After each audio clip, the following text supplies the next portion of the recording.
Hey guys, Brian and Jeff with WorkshopAddict.com, and we have the new RYOBI P263 3/8 inch 18 volt 3-speed impact wrench.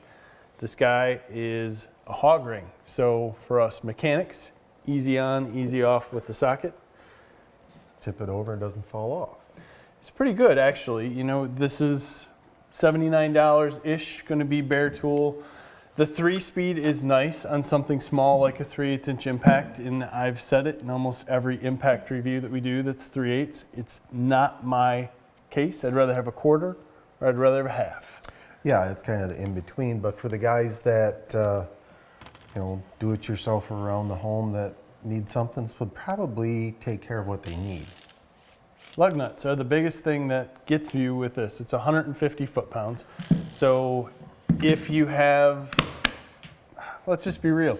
If you go to the dealership, you go to Discount Tire, you go to Bell Tire, and you come home with your car, it's supposed to be at 100 foot-pounds. This probably ain't taking it off because they're probably at 170. Right, but at least that's what happens to us in this area. They get like 1 or 2 lug nuts on there. It'll be like super tightened, and this wouldn't take it off. yeah, that's why we tend to do it ourselves. That's true. But with that said, we had the F-150 behind us, brand new. So all 4 tires except one were factory tightened. yeah, one would have been taken off already because it had flat already. So that one was tightened to 110 foot-pounds. So you'll see that one zipped off real easy. Yeah. The other 3 it struggled with a little bit, but it did break them loose. It did. It was some of them we were hammering on for a solid 15 seconds, I would say, before it came off. So they could quite possibly have been more than 150 from the factory. Or they could have been 150. That's the whole issue with impact wrenches for us. We don't know where that was at. Yeah. We didn't put one on at 150 and say, okay, take it off, because you'd still have heat, you'd have run. It's just not real world. Right. Yada, yada, yada. This is not a tool that I think I would suggest for a guy to pick up and say, okay, I'm going to do all my automotive maintenance with. No, it's a little on the small side for that. If you're going to pick it up and do small additions, maybe exhaust. I mean, like if you were just taking and putting on dual exhaust catback. If you're installing new stuff, yes. Yeah. As far as breaking loose rusted stuff, I don't know. Maybe, yeah, it depends. The exhaust stuff's pretty small. Some of it's big, depends on what car. Right. But truck like this, new truck, putting on a catback exhaust system, no issue. Screwing with stuff, little add-ons. We put on mud flaps on this today and rotated tires. So little stuff, it works great for. The 3 speeds, wonderful. For somebody who's inexperienced, probably not going to break anything with it. No. Unless you're talking small stuff, 10 mil stuff. Right.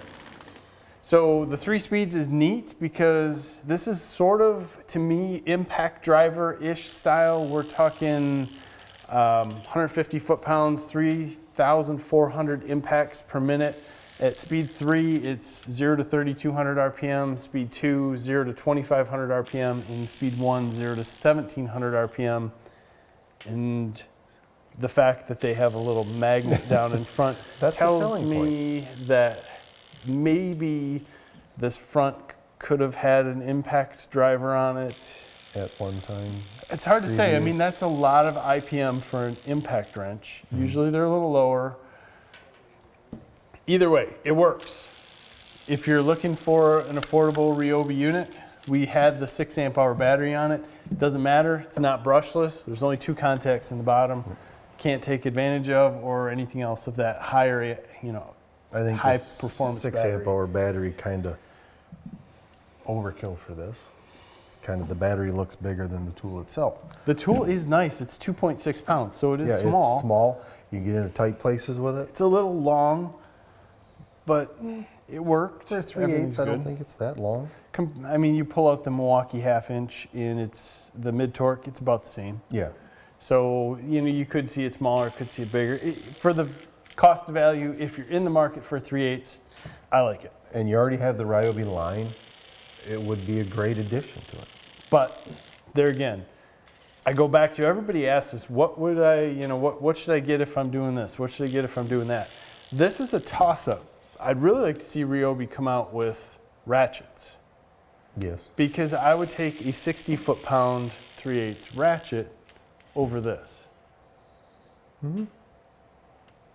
Or I would take a brushless 1/2" 350 foot-pound. Yeah, it's kind of questioning why they brought out the 3/8. Everybody does now. It's like, but the It's- 3/8 is not as powerful. I get it. Do it yourself line.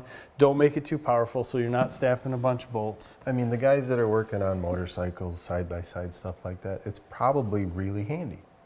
Yeah. But more I'll give you that. automotive, bigger end, not so much. I go back to, on the side-by-side, you can get it into some of the shock mounts, some of the AR mounts, your lug nuts, and then you're done because it's too tight. It's too big. Yeah, it's too tight to get this guy in there. Right. Go back to a ratchet. RYOBI, give us a ratchet. We don't care. We'll put a 6 amp hour battery on it. At least just give it to us, right? Either way, if you're in the RYOBI line, it's new.